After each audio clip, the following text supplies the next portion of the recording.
नमस्कार मित्रों, आज मैं जो है आपको श्रीमद् भागवत कथा जो मेरे यहाँ जो है बगल में प्रारंभ हो गई है और आज मैं श्रीमद् भागवत कथा का आपको आनंद लाऊंगा और आप भी भक्तमय हो जाइएगा। और चलता हूँ मैं कथा की ओर, देखता हूँ क्या प्रसंग चल रहा है और दिखाता हूँ। अब मैं कथा प्रांगण में आ चुका हूँ और देखिए ये आचार्य हरेंद्र त्रिपाठी जो अयोध्या धाम से आए हैं और देखते हैं क्या प्रसंग चल रहा है। और मैं अभी आपको दिखा रहा हूँ अंदर जाकर कि कहाँ पे प्रसंग हुआ। मेरा नाम धुंधुरी है तो मेरे बेटे का नाम धुंधुकारी होना चाहिए। पता तो चले मेरा ही बेटा है। अच्छा, धुंधुकारी का मतलब बोले धूम धूम करो धुंधुकारी, जो सारी दुनिया में उधम मचाई के रख दे वो धुंधुकारी। बोलो वाक्य बिहारी सरकार की। आप मुझे कहा ठीक है, लेकिन जब तुम माँ होकर के बड़े बेटे का नामकरण कर रही हो तो जो दूसरा बेटा है इसका नामकरण भी इसकी माँ के हिसाब से होना चाहिए। इसका सारा शरीर मनुष्य जैसा है, केवल कान गाय जैसे हैं, इसलिए इसका नाम गोकर्ण होना चाहिए। और बड़े बेटे का नाम धुंधुकारी रखा गया और छोटे बेटे का नाम गोकर्ण रखा गया। दोनों बड़े हुए तो दोनों के नाम में और दोनों के संस्कार में नाम का प्रभाव आ गया। इसीलिए नाम भी विचार करके रखना चाहिए। ऐसे भी कोई नाम नहीं रख देना चाहिए। आजकल तो फैशन के दौर में है, पता नहीं क्या क्या लोग नाम रख देते हैं। मैं उच्चारण नहीं करूंगा, नहीं तो किसी का होगा तो वो नाराज हो जाएगा। चिंटू, किंटू, बिट्टू, थोड़ा सा बदल के बोल रहा हूँ कि एकदम ना फंस जाए। बोलने को तो मैं सिंटू भी बोल सकता हूँ, लेकिन हो सकता है किसी का, मतलब किसी का कोई भी नाम हो तो सार्थक नाम रखना चाहिए। बोलिए भाग्य बिहारी लाल की।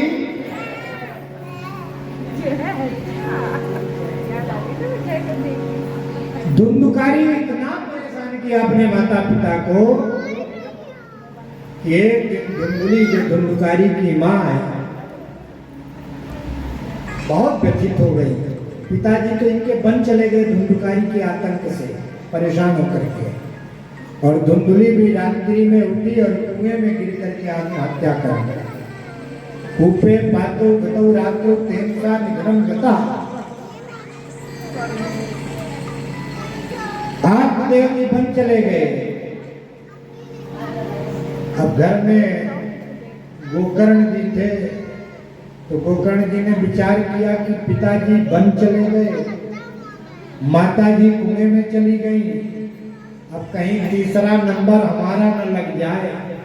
इसलिए धुंधुकारी से बोले भैया हमारे मन में तीर्थ यात्रा करने की इच्छा है, आप आज्ञा दो तो हम तीर्थ यात्रा कराएं। हाँ हाँ, तुम घर में भी बैठे माला जपते रहते हो, जाओ। गोकर्ण जी तीर्थ यात्रा करने के लिए निकल गए। अब धुंधुकारी घर में अकेले 5 बाजारू बस्याओं को लाके घर में रख दिया। उन्हीं के लिए चोरी, डकैती, लूट पाट, दुनिया के सारे कुकर्म करने लगा। क्योंकि भाई बस्याओं को तो धन से मतलब होता है। एक दिन बस्याओं को प्रसन्न करने के लिए इसने कहीं चोरी की। बस्याओं ने सोचा इतना सारा धन ये लेकर के आया है, प्रशासन को पता चलेगा तो इसके साथ हमें भी फांसी की सजा मिलेगी, इसलिए इसको मार करके इसका धन लेकर के हम लोग गायब हो जाएं, ऐसा विचार बनाया और इसको पहले मदिरा पान कराया धुंधुकारी को। और जब ये मदिरा पान कर लिया तो इसके गले में रस्सी बांधी और दोनों तरफ से, एक तरफ से 2 और दूसरी तरफ से 3 वैश्याओं ने खींचा और जब इसकी मृत्यु हो गई तो धन लेकर के गायब हो गए। गोकर्ण जी को जब इसकी सूचना मिली, गोकर्ण जी महाराज ने गया में जाकर के अपने भाई के लिए श्राद्ध किया।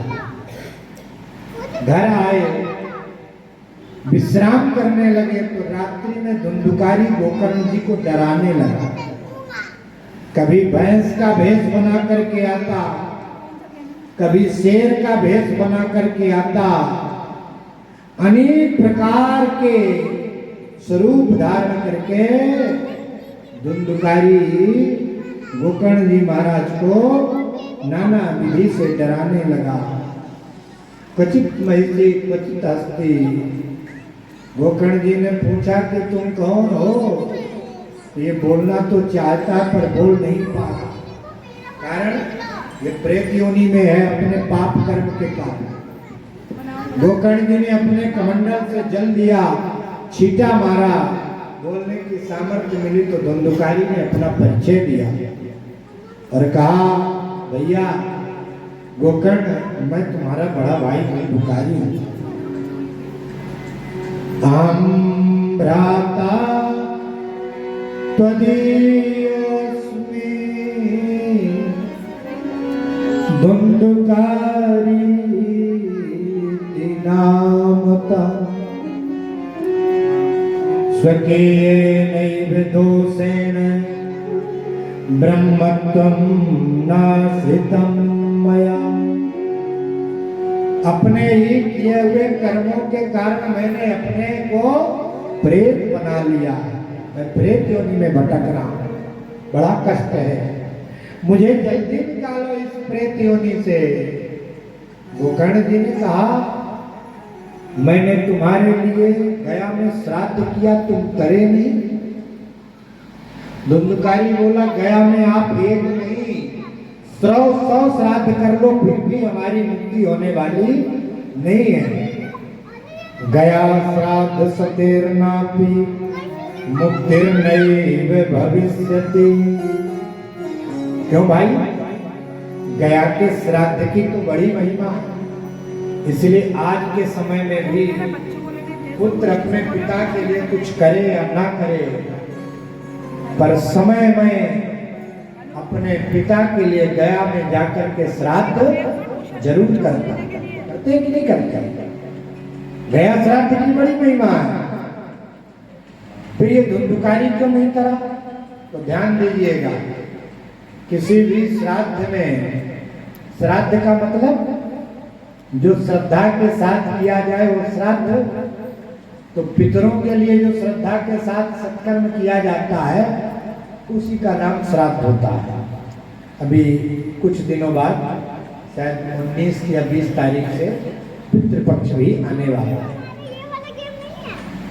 तो किसी श्राद्ध में, तर्पण में, मार्जन में, पूजन में संकल्प का बहुत बड़ा योगदान होता है। संकल्प सही होना चाहिए। यदि संकल्प गलत होगा तो जो परिणाम की कामना आप करते हैं वो प्राप्त नहीं हो पाएगा। इसलिए संकल्प शुद्ध होना चाहिए, सही होना चाहिए, है? और हमें लगता है कि जब गोकर्ण जी ने धुंधुकारी के लिए श्राद्ध में संकल्प किया होगा तो उन्होंने सोचा होगा कि हमारा ही भाई है, तो स्वगोत्र का उच्चारण किया होगा। लेकिन सही बात तो यह है कि धुंधुकारी उनका भाई है ही नहीं, वो तो उनके मौसी का बेटा है कि नहीं है? और हो सकता है गोत्र अलग रहा हो, संकल्प गड़बड़ा गया और इसलिए जो परिणाम मिलना चाहिए वो धुंधुकारी को नहीं मिला। खैर, गोकर्ण जी ने कहा कोई बात नहीं, सवेरे मैं आपकी मुक्ति का मार्ग खोजूंगा, अभी आप मुझे विश्राम करने दीजिए। रात भर गोकर्ण जी को नींद नहीं आई और जब प्रातः काल हुआ तो गोकर्ण जी ने सभी विद्वानों को बुलाया और सभी से एक ही प्रश्न किया कि मेरे भाई की मुक्ति कैसे होगी। कोई कुछ कह रहा है, कोई कुछ कह रहा है, लेकिन किसी ने सही उत्तर नहीं दिया। अंत में गोकर्ण जी ने चलते हुए सूर्य की गति को रोक दिया और सूर्य भगवान से पूछ बैठे, तो ब्रह्म में जगत साक्षी ब्रोहि में मुक्ति है तुकम। हे सूर्य नारायण भगवान, आप जगत में विचरण करते रहते हो, आप बताओ मेरे भाई की मुक्ति कैसे होगी। तब सूर्य नारायण भगवान ने कहा कि श्रीमद् भागवतां मुक्ति सप्ताह वाचनम कुरु। आप अपने भाई की मुक्ति के लिए श्रीमद् भागवत सप्ताह ज्ञान यज्ञ का आयोजन करिए, क्योंकि श्रीमद् भागवत कथा ऐसी पवित्र कथा है कि जिस वंश में ये भागवत कथा होती है उसकी 21 पीढ़ी के पूर्वजों को भगवत धाम प्रदान करती है। इसलिए पूर्वजों के और पितरों के कल्याणार्थ एक बार घर में भागवत कथा हो, ऐसा मन में भाव जरूर लाना चाहिए। क्यों?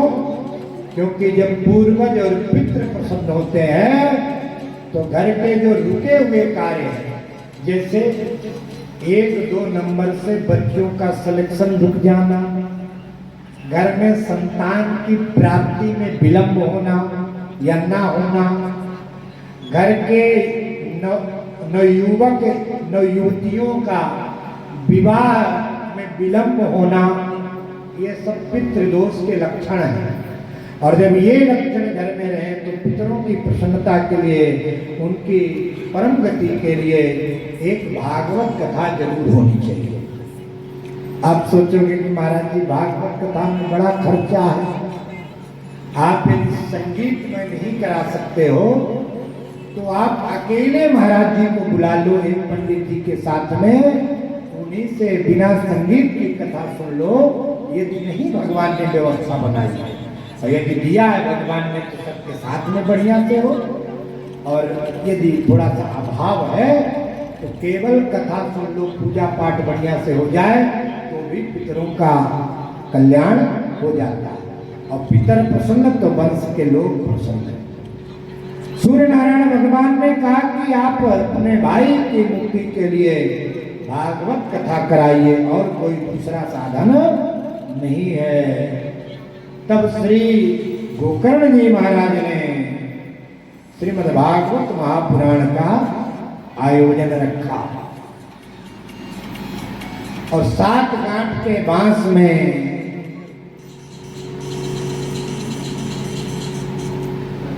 7 गांठ के बांस में गांठ गिन रहे थे। भाई जितनी गांठ होंगी उतने दिन कथा सुनाना पड़ेगा, कहीं ऐसा ना हो कि 10-11 गांठ का गाड़ दिए हो तो हमें ही पड़े रह जाए। बोलो राधे राधे। तो बोले 7 गांठ के बाद में धुंधकारी आकर के विराजमान हो गए और भागवत कथा शुरू हुई।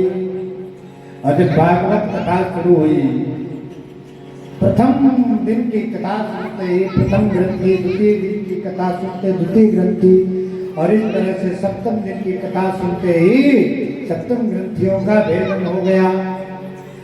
और धुंधकारी तुलसी की माला पहने हुए, पीतांबर धारण करे हुए दिव्य रूप में प्रकट हो गए। गोकर्ण जी भी पहचान नहीं पाए। बोले भैया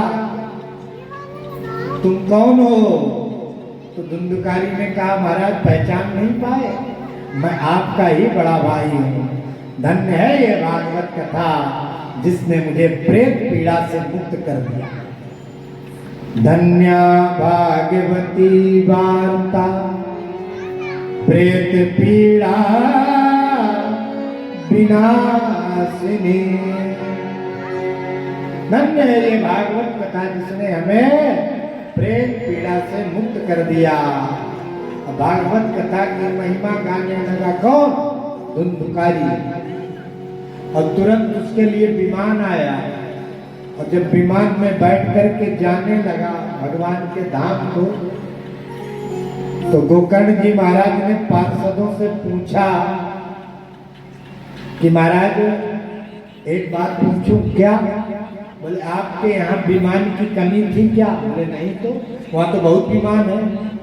तब आप एक विमान लेके क्यों आए? क्योंकि कथा तो सबने यहाँ पर सुनी, तो आप सबके लिए विमान लेके आए, एक विमान लेके क्यों आए?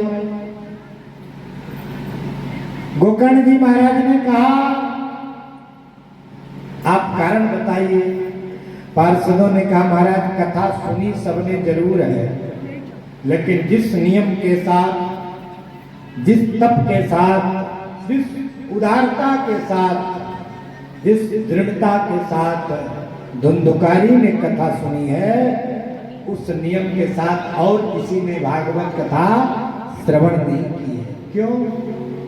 क्योंकि धुंधुकारी को चिंता थी कि यदि मैं भागवत कथा ठीक से नहीं सुनूंगा तो पता नहीं कितने दिनों तक मुझे प्रेत पीड़ा का कष्ट भोगना पड़ेगा। इसीलिए धुंधुकारी ने बड़े नियम से कथा सुनी। अब बाकी लोग कुछ देर सुनते थे, कुछ देर नहीं सुनते थे, कभी सुनते थे, कभी नहीं सुनते थे, कभी शुरू में सुनते थे तो कभी अंत में सुनते थे। नियम पूर्वक किसी ने भागवत कथा श्रवण नहीं किया। इसलिए आप लोगों से मेरा आग्रह करूं कि निवेदन करूं? क्या करूं? आग्रह ही कर देता हूं, बाद में करूंगा निवेदन जब नहीं आएंगे तब। आप लोग भी नियम पूर्वक भागवत कथा श्रवण करिए, प्रयास करिए कि घर के जो भी कार्य है 3 बजे तक संपन्न हो जाए। क्योंकि यदि आप सोचें कि काम जब पूरा हो जाएगा तब भागवत कथा सुनेंगे, तो एक बात मैं आपको बोल देता हूं, आप लिख लीजिए, काम कभी पूरा होने वाला नहीं है। जिंदगी जब तक रहेगी फुर्सत न होगी काम से, और कुछ समय ऐसा निकालो प्रेम कर लो राम से। काम से कभी फुर्सत मिलने वाली नहीं है।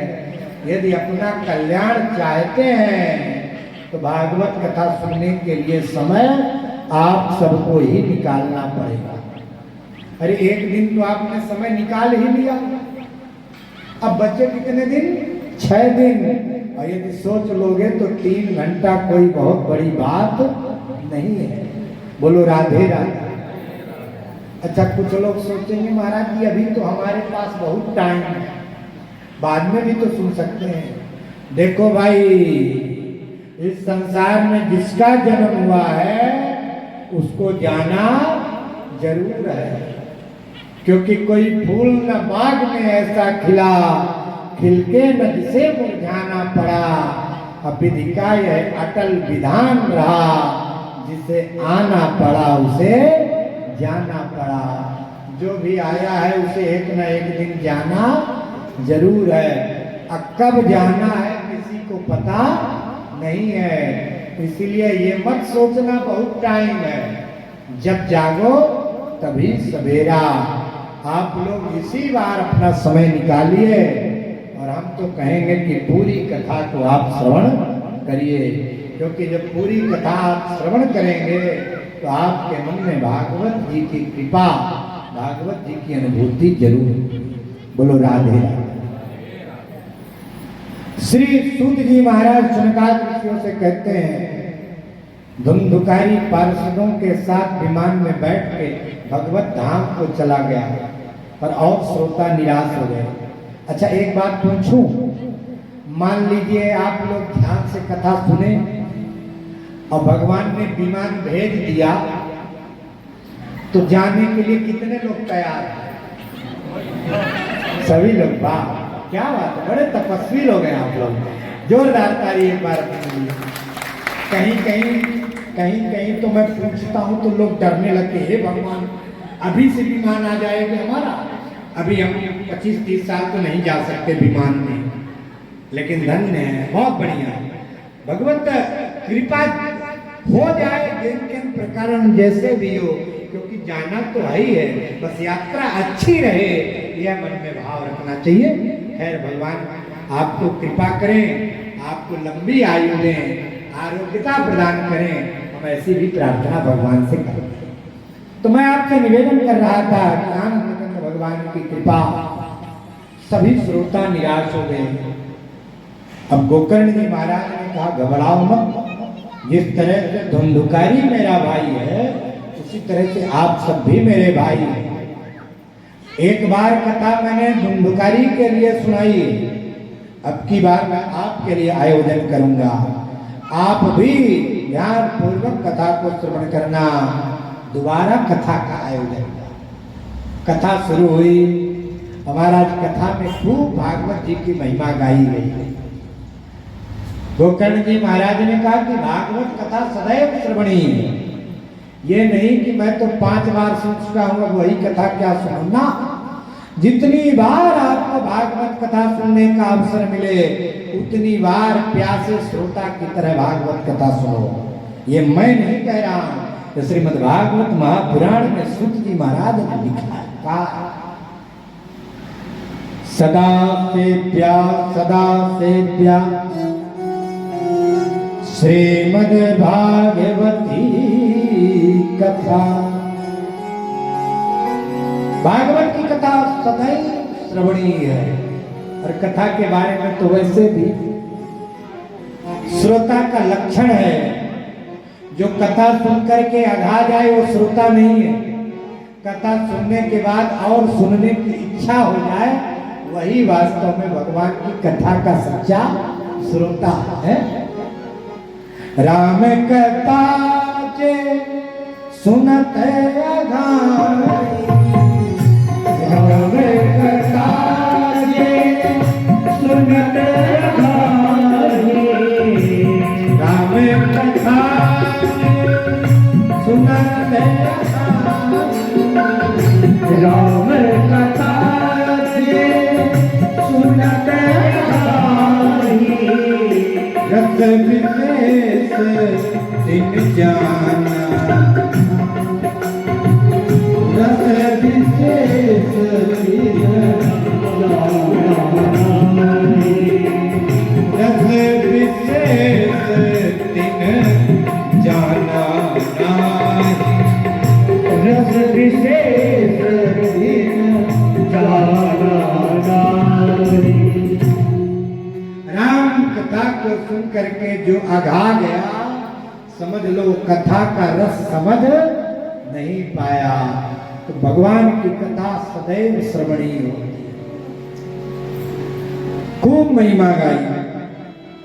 और अब की बार जब कथा पूरी हुई तो कथा पूरी होते ही श्री गोकर्ण जी महाराज ने अपने श्रोताओं के साथ में भगवान का संकीर्तन करना शुरू किया। श्रीमन्नारायण नारायण नारायण, श्रीमन्नारायण नारायण नारायण, श्रीमन्नारायण नारायण नारायण, श्रीमन्नारायण नारायण नारायण, बद्री नारायण नारायण नारायण, बद्री नारायण नारायण नारायण, लक्ष्मी नारायण नारायण नारायण, लक्ष्मी नारायण नारायण नारायण,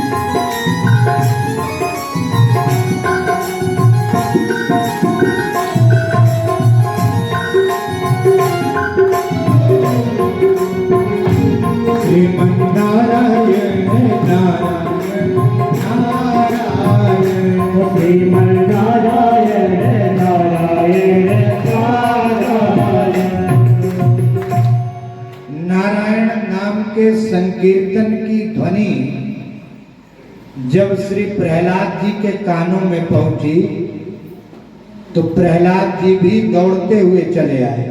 क्यों? क्योंकि वो भी नारायण नाम के बड़े प्रेमी हैं।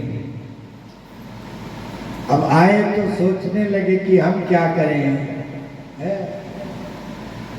तो प्रहलाद जी ताली बजाने लगे। जैसे आप लोग ताली बजाते हैं, कीर्तन में ताली जरूर बजाना चाहिए, है? प्रहलाद जी ताली बजा करके कीर्तन करने लगे। प्रहलाद तालधारी तरल गति तया चोद्धव कांसकारी बेड़ा धारे सुरत से स्वर कुशल तया राग कर तार्जुनो इंद्र वादी मृदंगम मृदंगम इंद्र वादी मृदंगम जय जय सुकरा कीर्तने ते कुमारा। प्रहलाद जी ताली बजाने लगे और कीर्तन करने लगे। और जब नारायण की ध्वनि उद्धव जी महाराज के पास पहुंची, उद्धव जी कौन है? भगवान श्री कृष्ण के सखा। तो वो भी सोचे मेरे सखा का नाम लिया जा रहा। आए अब विचार करने लगे हम क्या बजाएं, तो मजीरा बजाने लगे। चा उद्धवा कांसकारी, कांसकारी माने कांसे की जो होती है। तो कांसे की क्या होती है? बजाने वाली मजीरा, मजीरे तो होती है ना। तो चौदवा कांसकारी। फिर नारद जी को सुनाई दी नारायण नाम की ध्वनि। तो नारद जी भी बीड़ा लिए आ गए। बीड़ा धारी सुरर्षि बीड़ा बजाने लगे। बीड़ा धारी सुरर्षि स्वर कुशल तया राग करता अर्जुनो भूत।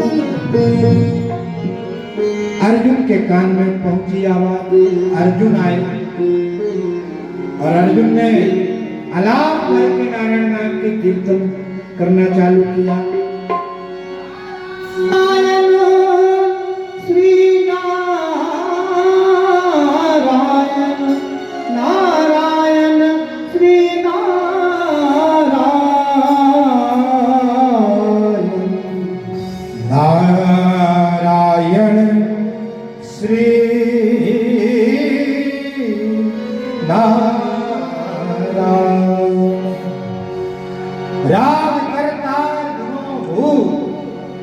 अर्जुन संगीत के बड़े अच्छे जानकार हैं। अर्जुन ने संगीत की शिक्षा कहाँ ली थी मालूम है? स्वर्ग में जाकर स्वर्ग में संगीत की शिक्षा ली थी। तो राग करता अर्जुन, तो राग में नारायण नाम का आलाप भरना चालू कर दिया। अच्छा, जब अर्जुन ने राग में नारायण में आलाप भरी तो देवराज इंद्र के कान में आवाज पहुंची। तो इंद्र ने सोचा मेरा चेला संगीत में इतना सुंदर संकीर्तन करा रहा है तो मैं जाऊं और जा करके थोड़ा मृदंग का सेवन कर दूं। देवराज इंद्र आए। इंद्र वादी मृदंगम। देवराज इंद्र ने आकर के मृदंग बजाना चालू कर दिया। दादा तिरकिट दादा तिरकिट दादा तिरकिट दादा तूना दादा तिरकिट दादा तिरकिट दादा तिरकिट दादा तूना दा तिरकिट तक तूना किट तक दा तिरकिट तक तूना किट तक दा तिरकिट दा तिरकिट दा। इंद्रो वादी मृदंगम।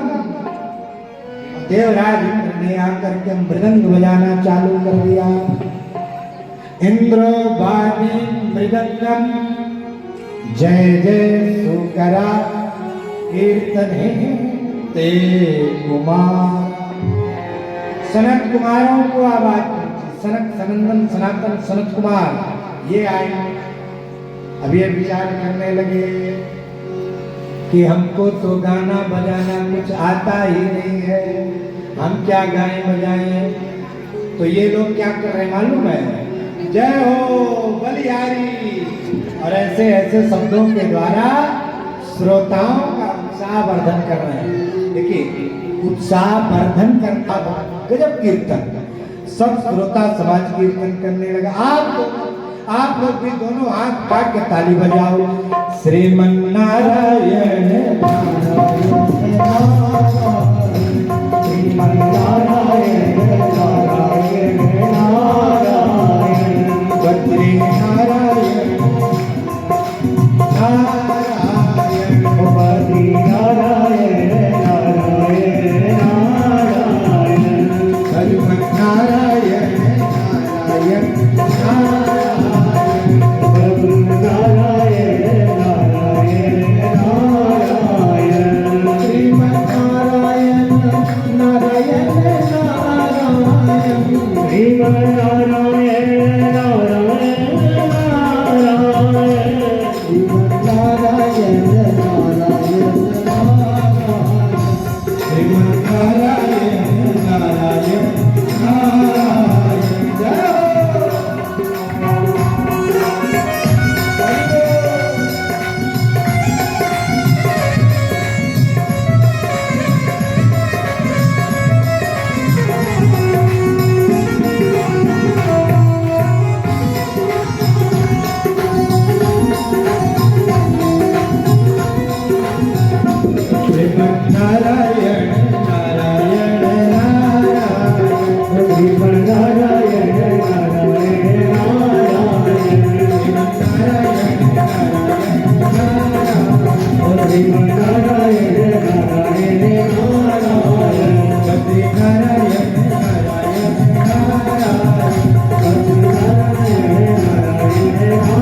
नारायण माता नारायण नारायण माता नारायण नारायण नारायण सीता नारायण नारायण नारायण सीता नारायण नारायण नारायण गुरु नारायण नारायण गुरु नारायण नारायण नारायण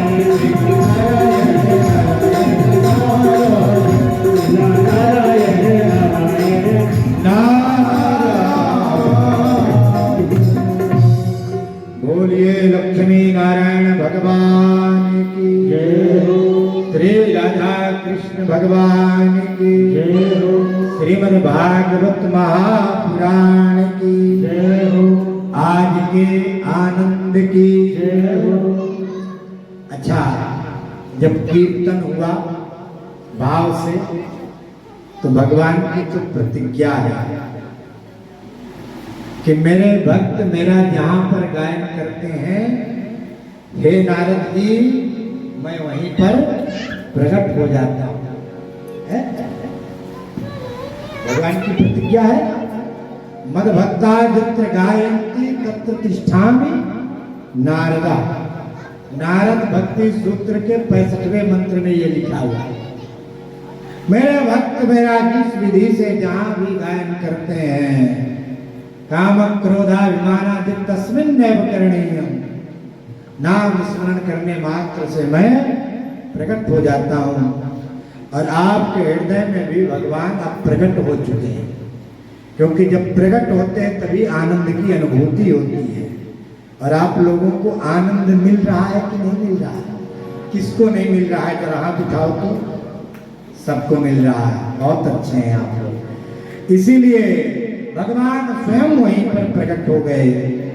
और जिस तरह से भगवान श्री राम समस्त साकेत वासियों को, भगवान श्री कृष्ण जैसे समस्त द्वारिका वासियों को लेकर के भगवत धाम पधारे, उसी तरह से समस्त श्रोता समुदाय भगवान के पार्षद में बैठ करके भगवत धाम को प्राप्त हुए।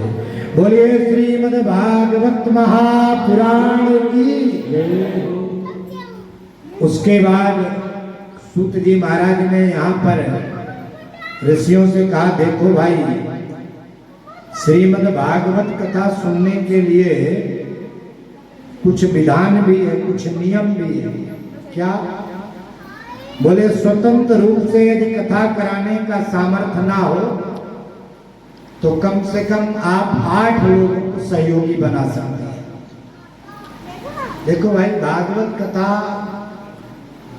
ज्ञान यज्ञ स्वयं में एक महायज्ञ है और इसे कोई व्यक्ति अकेले अपने दम पर करा ले, ये संभव ही नहीं है। जब तक गोविंद की कृपा ना हो तब तक ये संभव नहीं। अब फिर गोविंद जिसको जिसको माध्यम बना दे। हमारे यजमान जी कथा के लिए योजना बनाए, बरसात का समय देख करके ये हुआ कि महाराज जी कथा में कहीं पानी बरस दिया तो दिक्कत हो जाएगी। और दूसरे दिन तुरंत लक्ष्मी नारायण जी मिल गए। क्या लक्ष्मीकांत जी ना, लक्ष्मी नारायण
जोर से बल बोलिए आप। जो लोग नहीं आए हैं आज उनके घर तक जयकारा की आवाज तो पहुंचिए जाए। पहुंच जाएगी कि नहीं पहुंचेगी? बोलिए राम जन्मभूमि की महाराज की, सरयू मैया की, श्रीमद् भागवत महापुराण की, आज के आनंद की जय जय श्री राधे। पापियों को पाप से भागवत भगवान के है आज की, पापियों को पाप से है कार की।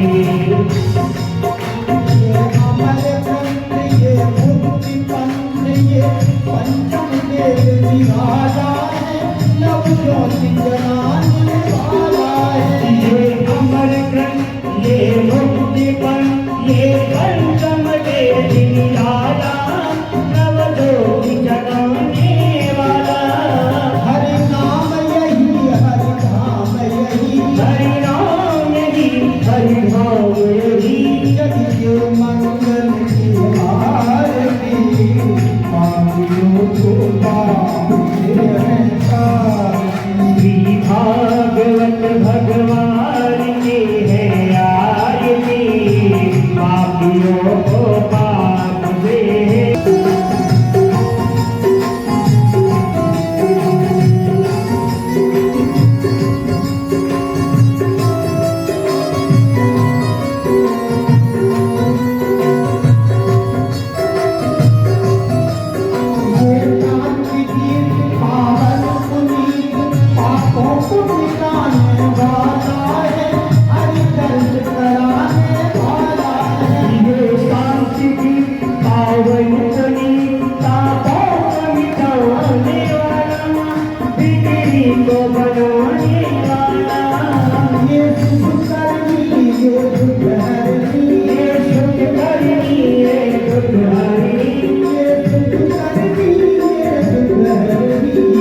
जय हो बोलिए सद्गुरु भगवान की जय हो बोलिए श्री आज के आनंद की जय हो।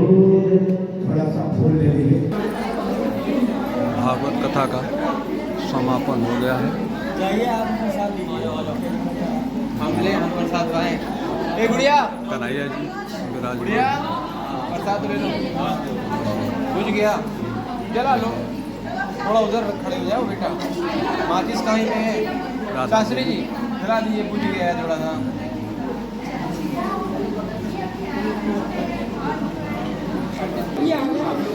कथा का जो है समापन हो गया है और आपको कथा जो है कैसी लगी आप कमेंट के थ्रू आप बताइए। और चैनल को सब्सक्राइब नहीं किया है तो चैनल को सब्सक्राइब अवश्य कर लें। वीडियो देखने के लिए